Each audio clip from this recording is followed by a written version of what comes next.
Michael can be very strategic because he knows that the nation is a very powerful entity and people would rather eat glass. That's right, Lulu. Than deal with the Nation of Islam. Okay? And I don't blame him because nobody wants that damn stuff.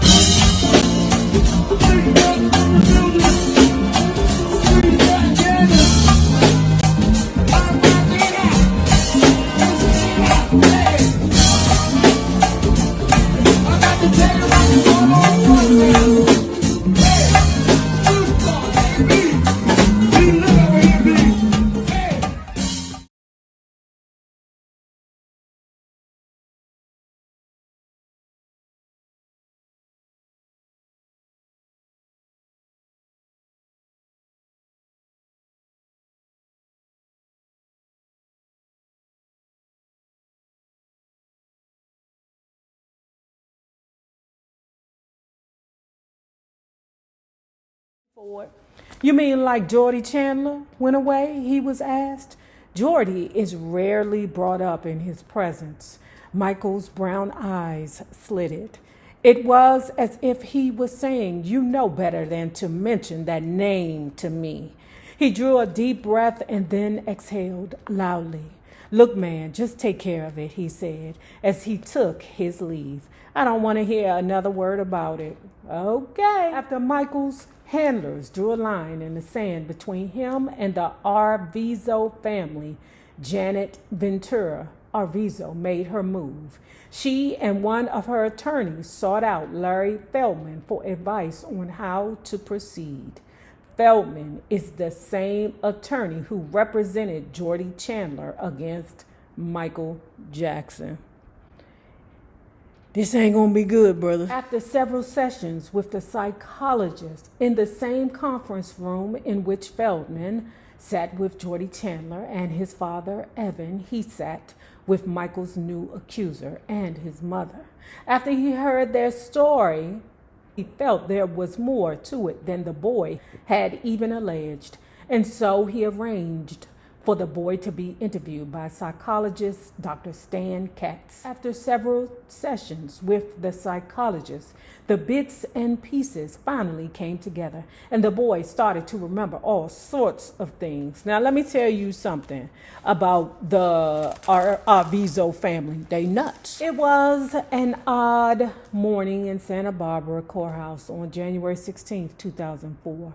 The day Michael Jackson was formally arraigned on molestation charges. His parents, Catherine and Joseph, were present for the arraignment to lend their support, as were brothers Jermaine, Tito, and Randy. Michael's attorneys showed up without their client. Michael eventually made his entrance with his gorgeous sister, Janet. There were photographers present from around the globe, clicking away as Michael gestured, smiled, and shook hands as if on a red carpet.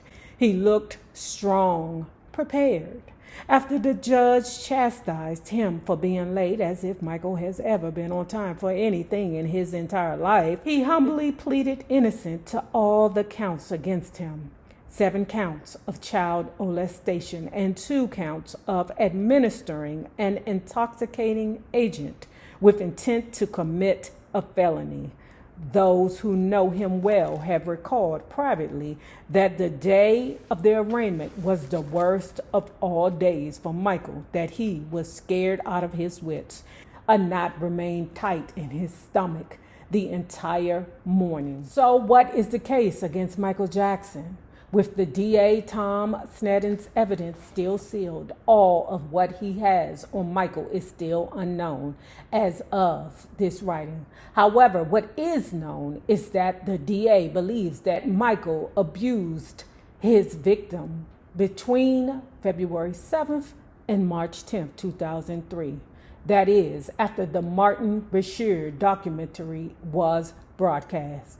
After Christian Anderson's interview with the Arviso family, after Michael's TV rebuttal, after he hired Mark Gregorios to look into the matter, and while the DCFS and Santa Barbara Sheriff's Department was investigating it. In essence, what the case against Michael Jackson boils down to is the following timeline. February 6, 2003, Living with Michael Jackson, the Martin Bashir documentary is broadcast in the United States. February 7, 2003, Michael supposedly begins actually molesting the young boy, Gavin Arviso, who was seen in the documentary with him. February 11th, Dr. Carol Lieberman lodges an official complaint that the relationship seen between Michael and Gavin on the Martin Bashir's documentary looks suspicious. Other complaints follow. February 14th, the Department of Children and Family Services and the Los Angeles Police Department begin their investigation into the relationship between the star and the boy. February 18th, the Santa Barbara County Sheriff's Department begins its own investigation. February, date unknown, Christian Anderson conducts an interview with the family for Michael's rebuttal documentary, The Michael Jackson Interview, the footage you were not meant to see. February 24th, the DCFS and LA police probe ends with conclusions that any allegations are unfounded. March 10th, Michael Jackson supposedly stops molesting Gavin. April 16th, the Santa Barbara County Department ends its investigation and closes its case against Michael, saying that the elements of criminal activity had not been met. June 13th, the Santa Barbara County Sheriff's Department receives a report from Dr. Stan Katz in which the family changes its story and alleges that molestation actually had taken place and that Gavin Arviso and his brother and sister were also given intoxicating agents by Michael. The investigation is reopened and the family is later interviewed by the Santa Barbara Sheriff's Department. November 18, 2003, Neverland is raided by the police. In the end, the case against Michael Jackson will hinge on whatever reasons Gavin, Star, Daveline, and Janet Arviso give as to why they changed their stories from denials to accusations. And those reasons may not even be known until the trial begins, which will probably not be until early 2005. Another surprising development in Michael Jackson's life since the most recent edition of Michael Jackson, The Magic and the Madness, has been the emergence of his ex-wife and mother of two of his children, Debbie Rowe, in a surprisingly antagonistic manner. Though she has said in the past that she has little interest in the upbringing of the children to whom she gave birth, Michael and Paris, she apparently changed her mind once Michael was arrested. Y'all, let me say something. I'm always down there reading them comments. It was you who said at Michael Jackson's funeral that Debbie Rowe was on the outside holding up a sign talking about "We love you, Michael." When Michael set a dismissive tone with his ex-wife, his loyalists followed suit and froze her out as well. And that's why she was on the outside of the gates holding a sign talking about "We love you and miss you, Michael," at the funeral. Suddenly, no one was returning her phone calls, nor those of her attorney. Whereas just a year earlier, Michael had called upon Debbie to appear in a documentary defending him against the Martin Bashir allegations. Now he wanted nothing to do with her. "Doesn't she know I have enough on my hands?" he asked one associate. "Why can't she just leave me and the children alone?" Ooh, Michael. Ooh, he be ghosting the frig out of people, I'm telling you. While Michael's associates held a major meeting at a Beverly Hills hotel in January 2004 to discuss his future, Debbie was in a meeting of her own at the Ivy in Beverly Hills with two of Michael's former managers, Dieter Weissner and Ronald counsel to discuss her concerns over the involvement of the Nation of Islam in Michael's life, and also her options relating to child custody. Because, Debbie is Jewish, and that the Nation of Islam is supposed to be anti-Semitic, I guess. I don't know. I don't touch that. I ain't messing with it. And don't forget that Jermaine is also Muslim. So I don't know what Michael, I don't know. But Michael can be very strategic because he knows that the nation is a very powerful entity. And people would rather eat glass. That's right, Lulu. Than deal with the Nation of Islam. Okay? And I don't blame him because nobody wants that damn smoke. A final straw for Debbie came in the week of February 16, 2004, when she heard rumors that Michael had gone back into rehab, this time in Colorado. In truth, Michael was not in rehab in Colorado, but was being treated there by herbalist Alfredo Bowman for what one source close to him describes as not really an addiction, but definitely a dependency on morphine and the prescription drug Demerol. Dude, I'm about to fuck you up. Why is he snoring like this and looking dead in my face, y'all? Debbie tried to obtain information about Michael's so-called detox, but again was unsuccessful in contacting him or anyone around him.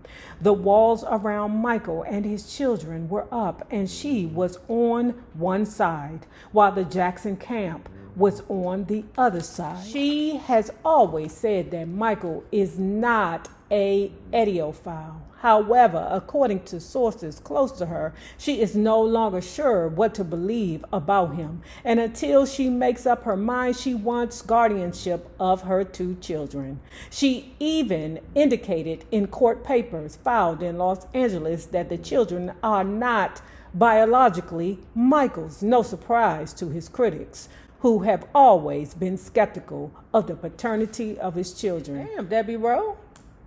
Damn.